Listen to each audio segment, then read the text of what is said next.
thanks for tuning in for another episode of Unreal Talk. I'm Brian. That's Dave. Kaplop, bitches. That was totally not Klingon and Vulcan together right there, you know.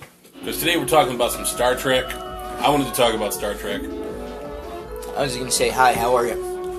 Yeah. Because, you know, we both like Star Trek. I'm more of a Trek fan than he is, but we still have, you know, favorites and stuff we can talk about. Because Star Trek's kind of a universal thing. Even people who don't know nothing about sci-fi and fantasy know what this is. You know, they know what a Vulcan is. Yeah. Everybody knows who Mr. Spock is. Yeah, one of the first shows I ever watched, like a TV show I looked forward to, was The Next Generation. Yeah. Alright, well, let's start off with an easy one. Which one was the best Star Trek show? But I already know that we're going to... I know the answer, so we're just going to say it at the same time, right? Right. 3, 2, 1... Deep Voyager. Space Nine. You motherfucker. You Janeway-loving bitch. Hey, they just had richer plots. Richer plots. You're on a...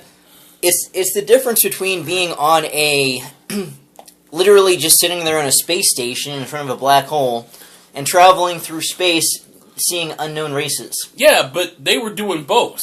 Because that wormhole led to a place that was actually not quite as far as Voyager went, but still pretty damn far. So they wound up running into new races and having to deal with an entire invasion. You know, that was like amazing.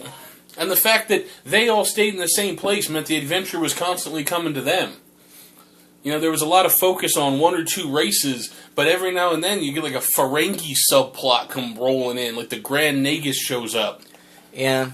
I think that's what was really good about Voyager, though, is that it didn't really focus so much on, you know... I mean, every so often you see some kind of bullshit thing, like, yeah, they'd find some Ferengis that, like, you know, somehow found themselves... That wasn't bullshit. That happened in Next Generation. They were testing an unstable wormhole and they got trapped out there. Yeah. It's not bullshit, that's a callback. Yeah.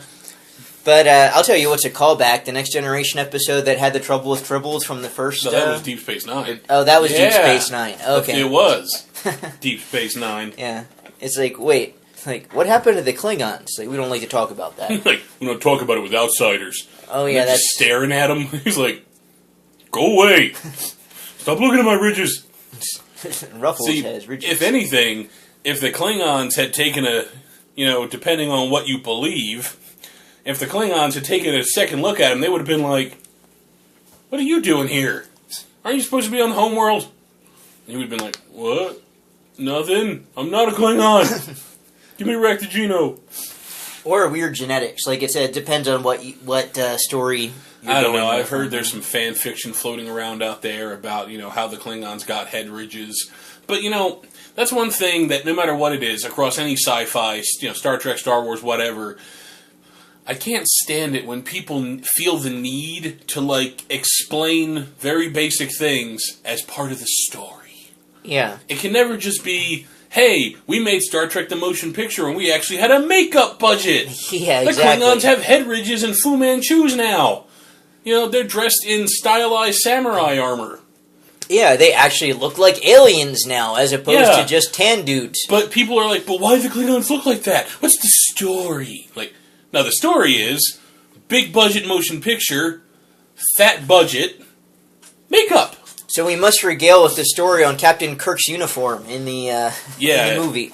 I'd like to know that story. Yeah, Besides exactly. Costume designer on fucking crack. Yeah. But anyway, I mean, if you look at, like...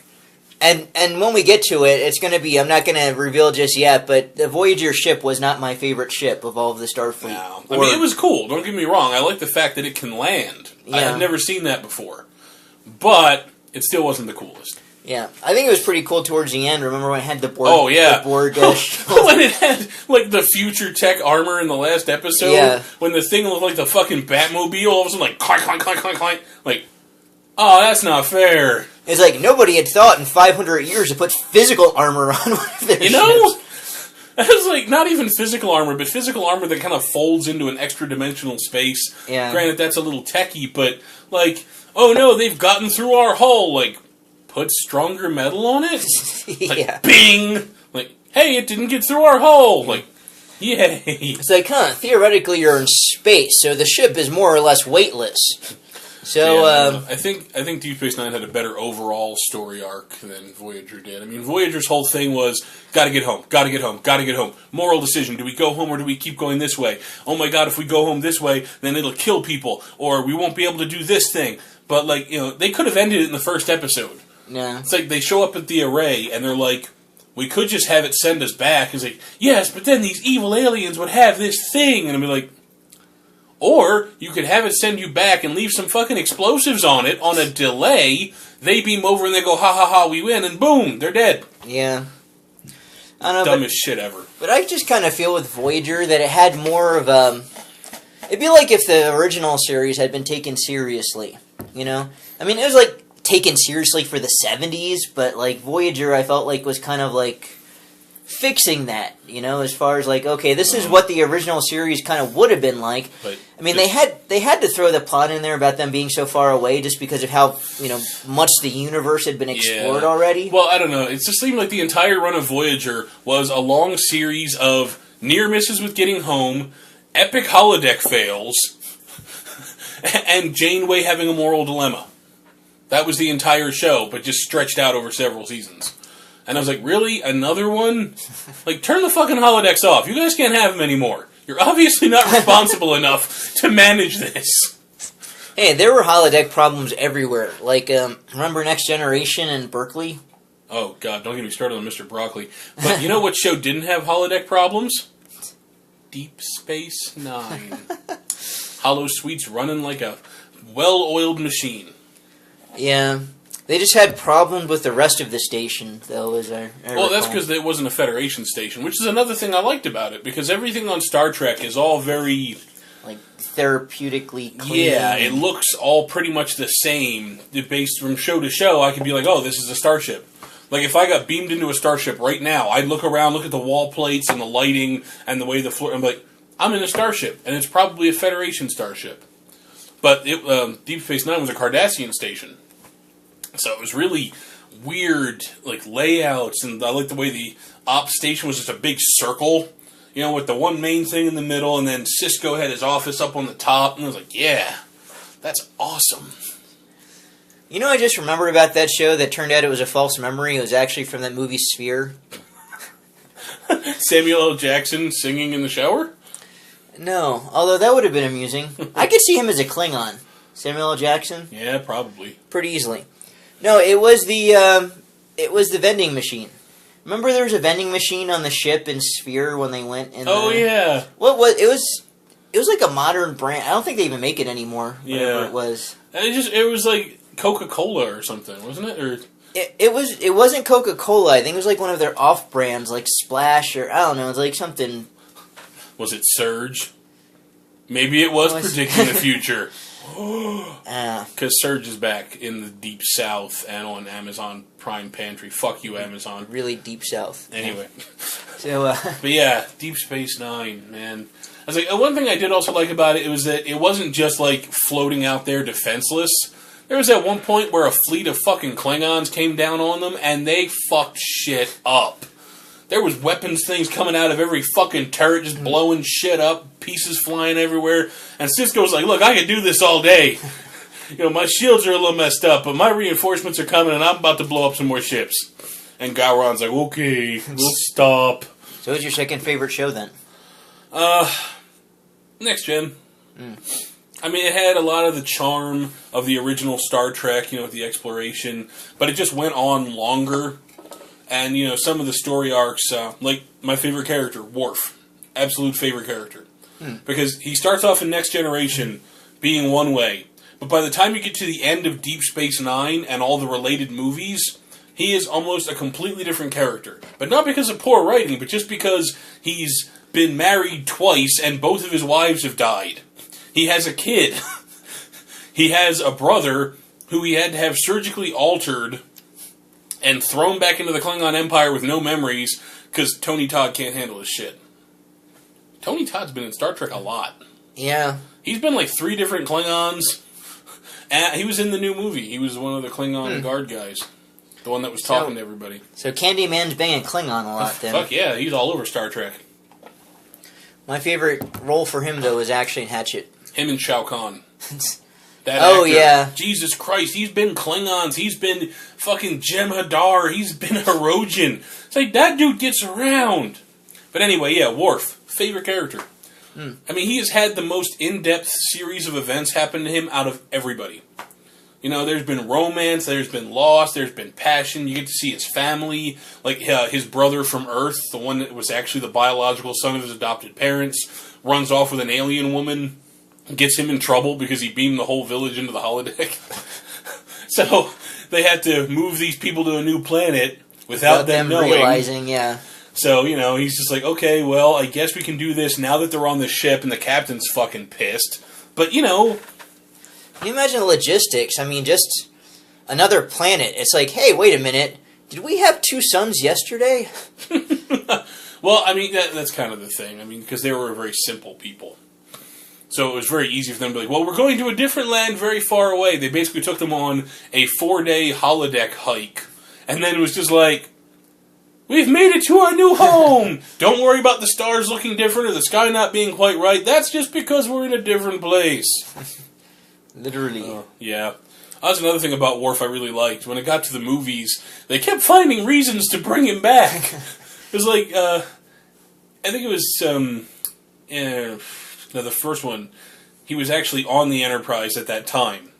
Because he didn't go on Deep Space Nine until after the first, after Generations. And then the next movie, he was like just visiting and shit hit the fan, and all of a sudden he had to help out. And I was like, okay, cool. And then, First Contact, he's on the Defiant, blowing pieces off of a Borg ship. And he's like, you know what, I'm going to drive this ship right into that fucking cube.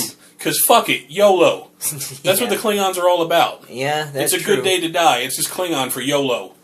Then they about to drive the ship in. Enterprise comes in. Picard swoops up all the glory by shooting at one, insufficient system. Just like, oh yeah, by the way, shoot right there. Everyone does. Boom. Worf's like, motherfucker. Glory in combat just rolls up and takes that shit. Yeah. But then he's like, well, I'm stuck on the Enterprise and you're going back in time. I guess I'm helping out.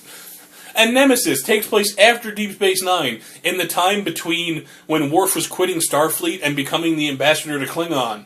He got stuck on the Enterprise again!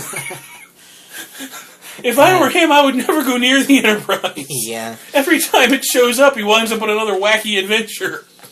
That's just the Enterprise, though. You know, the name's cursed. Yeah, but I mean, as soon as Worf shows up, shit hits the fan. Yeah. They were having a perfectly boring week, and then Worf shows up, and like, oh shit, the Remans are attacking! Like, son of a bitch!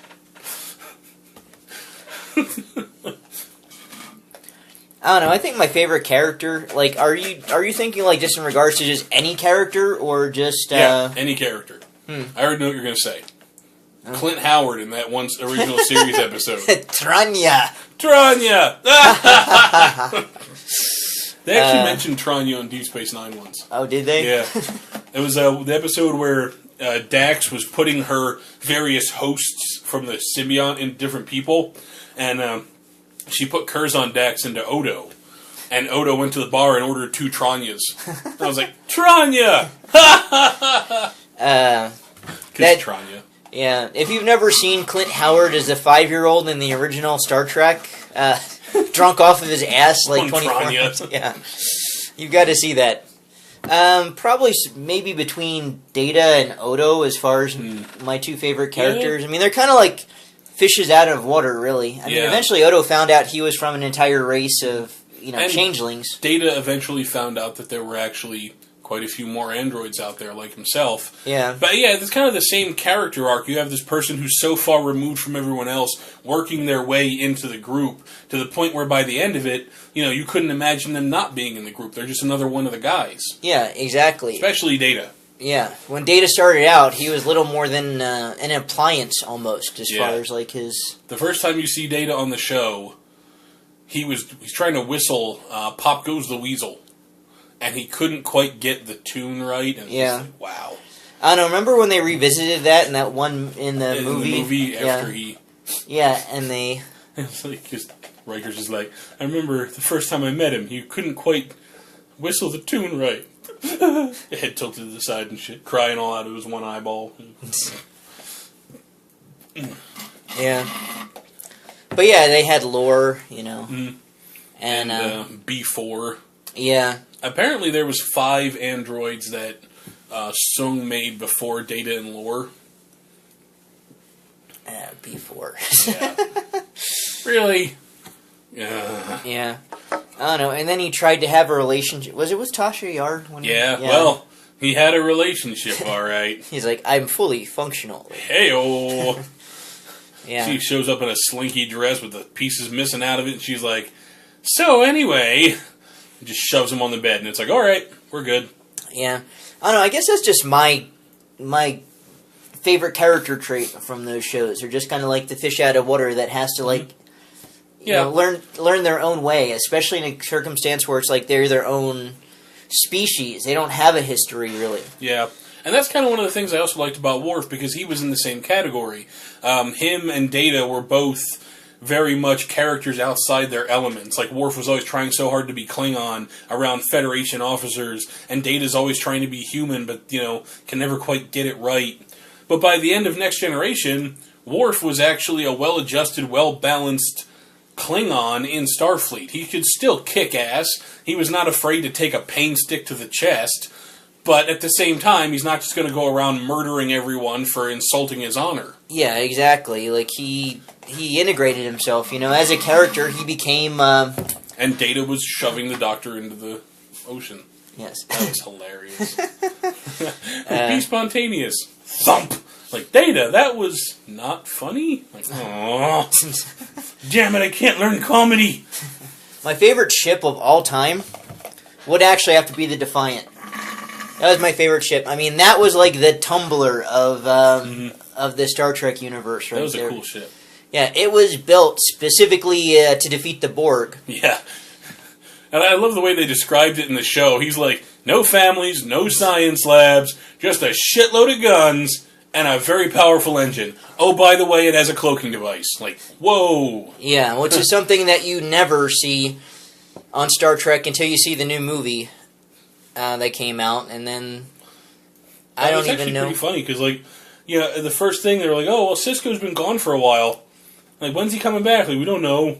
And all of a sudden, they're like, there's a ship decloaking! Everybody freak out! And it's like, it's a Federation ship. Like, whoa. Yeah, because I mean, it's not like they weren't capable of creating something like that. It's just, you know, Federation laws prevented them from making something or whatever like that. treaties they had with the Romulans or the Klingons or whatever. Yeah. Which I think is a really stupid idea. It's like, oh yeah, we'll agree to a peace treaty if you agree to never research this thing that would give you a fucking crazy, advantage over us. Yes. Although we're all still able to use it, but, you know. Like, but how come you get to have them and we don't? Like, because we had them first. Yeah. But so that's my favorite. And then, like, when you ever actually see the thing let loose, it's like fucking lasers and proton... The fucking quantum torpedoes. And their phasers weren't just like the beamy kind. They were the fucking shotgunny bolt phasers that came in later. It's like, boom, boom, boom, boom.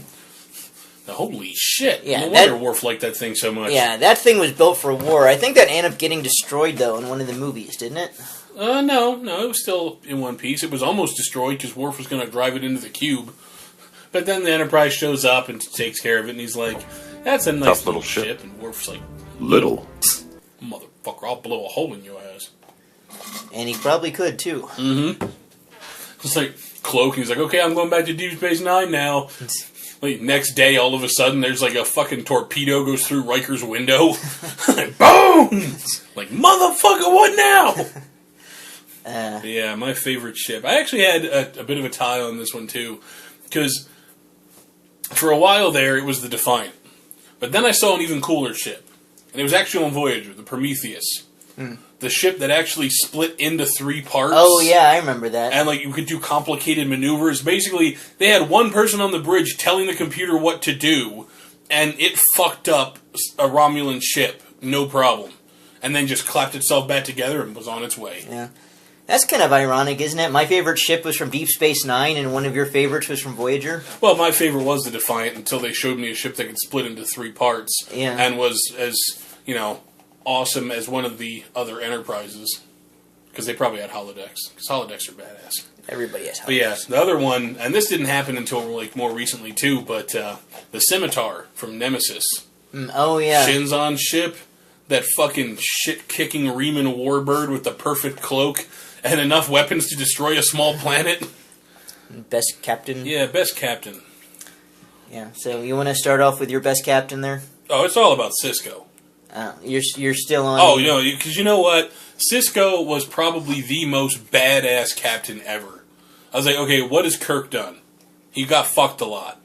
Cisco didn't get fucked a lot. And it wasn't for lack of trying, okay? It was actually the fact that he actually had other things going on. He could have gotten laid non-stop. I mean, he was the emissary.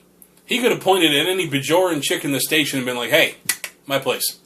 Let's go. Could you imagine if Kirk could have done that?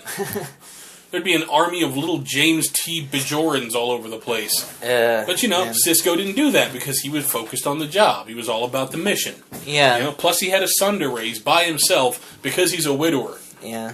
Well, he starts off the show hate fucking Picard with his eyes in the ready room of the Enterprise. Because the first thing is, he gets assigned to Deep Space Nine, and Picard's there, and he's like, oh, it's nice to see you again. And he's like, oh, have we met? And he's like, yeah, you were the Borg that killed everyone I know. And he's like, and you see Picard getting all flustered and shit. But yeah, Cisco, understandably a little angry, but, he just fucking went off on him. Okay, so Q shows up. What does Picard do? Oh, come on, Q, knock it off. Q, stop it. Q, go to your room. Cisco punched him in the face.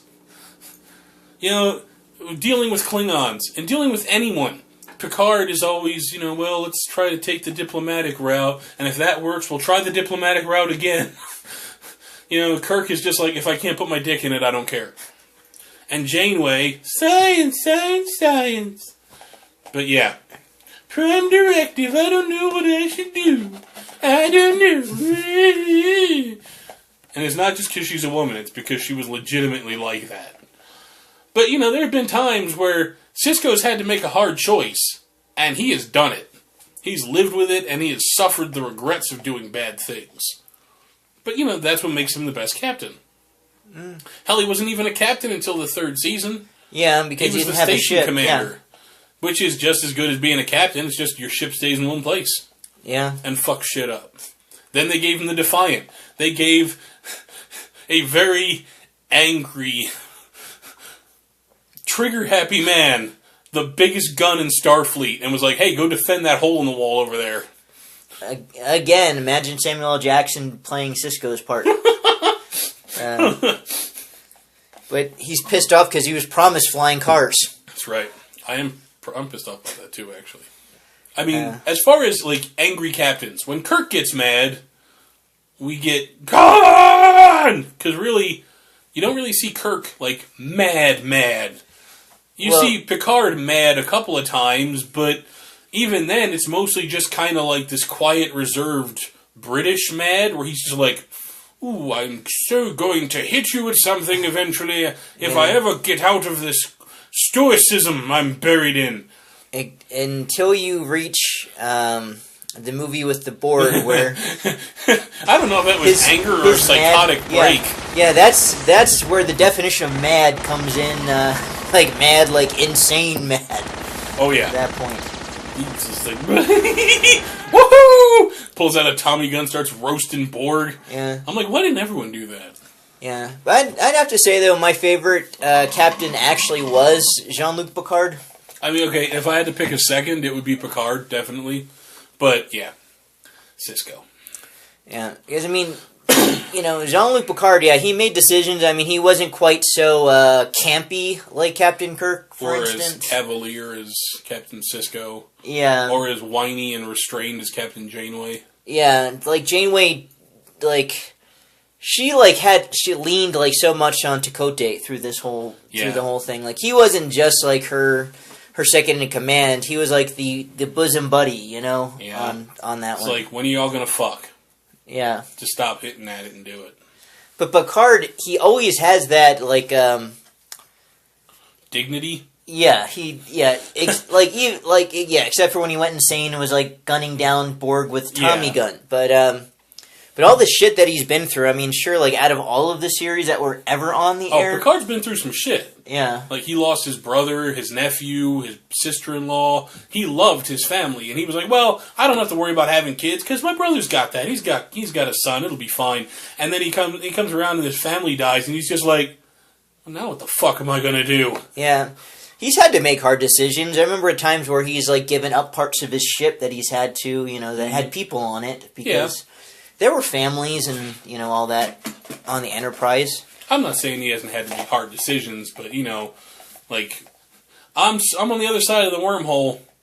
I might have to collapse it to stop the Dominion from getting through. How do you guys feel about a long trip home? Being chased by the Dominion the whole way? So I got my run shoes on, Cisco.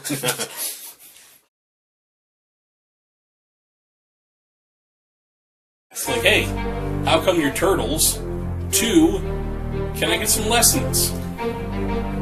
Kick, punch, it's all in the mind, you know?